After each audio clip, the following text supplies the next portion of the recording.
ખેડાના કપડવંજમાં truck ચાલકની હત્યા અને લૂંટનો ગુનો ખેડા પોલીસે ઉકેલી કાઢ્યો। 250થી વધુ સીસીટીવીની તપાસ કરી ખેડા જિલ્લા પોલીસે 4 શખ્સોની ધરપકડ કરી। ઇસરાર ત્યાગી, વસીમ ચૌધરી, અસહાઝ કલઆ અને શહેજાદ અખ્તર નામના 4 આરોપીની અમદાવાદ બાવળા હાઈવે પરથી ધરપકડ કરી લેવાઈ છે। 15 જાન્યુઆરીએ મલકાણા નજીક આરોપીઓએ 65 વર્ષીય દેવેન્દ્ર નામના ટ્રક ચાલકની હત્યા કરી અને ટ્રકમાં રહેલ માલ સામાન લૂંટી અને ફરાર થયા હતા। જે ઘટનામાં ખેડા જિલ્લા પોલીસે અલગ અલગ 7 ટીમો બનાવી તપાસ શરૂ કરી હતી। 50 કર્મચારીઓએ સતત ફિલ્ડમાં રહી અને મોનિટરિંગ કરી અને 4 આરોપીઓને ઝડપી પાડ્યા। ઝડપાયેલા આરોપી પૈકી ઇસરાર ત્યાગી વિરુદ્ધ અગાઉ પણ લૂંટનો ગુનો નોંધાયેલો છે।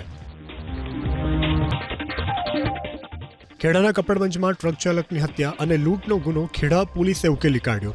250થી વધુ સીસીટીવીની તપાસ કરી ખેડા જિલ્લા પોલીસે 4 શખ્સોની ધરપકડ કરી। ઇસરાર ત્યાગી, વસીમ ચૌધરી, અસહાઝ કલઆ અને શહેજાદ અખ્તર નામના 4 આરોપીની અમદાવાદ બાવળા હાઈવે પરથી ધરપકડ કરી લેવાઈ છે।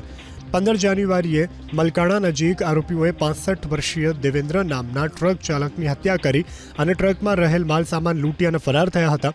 જે ઘટનામાં ખેડા જિલ્લા પોલીસે અલગ અલગ 7 ટીમો બનાવી તપાસ શરૂ કરી હતી। 50 કર્મચારીઓએ સતત ફિલ્ડમાં રહી અને મોનિટરિંગ કરી અને 4 આરોપીઓને ઝડપી પાડ્યા। ઝડપાયેલા આરોપી પૈકી ઇસરાર ત્યાગી વિરુદ્ધ અગાઉ પણ લૂંટનો ગુનો નોંધાયેલો છે।